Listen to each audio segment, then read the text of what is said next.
Minerva അക്കാദമിയിൽ 3-ഇയർ degree കോഴ്സുകൾ ആരംഭിച്ചിരിക്കുന്നു. Medical lab technology, operation theatre technology, cardiac care technology, dialysis technology, hospital sterilisation (CSSD), radiology technology, optometry technology കൂടാതെ hospital management MBA കോഴ്സുകളും ആരംഭിക്കുന്നു. Minerva academy. Contact number 9995373833 അല്ലെങ്കിൽ 9895841933.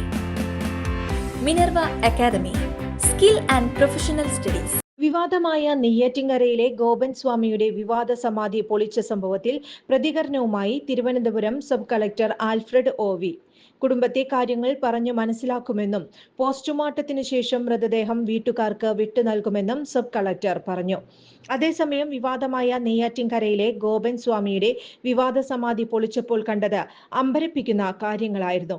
ഇരിക്കുന്ന നിലയിലാണ് ഗോപൻ സ്വാമിയുടെ മൃതദേഹം കല്ലറയിൽ കണ്ടെത്തിയത്. വായ തുറന്ന നിലയിലാണ്.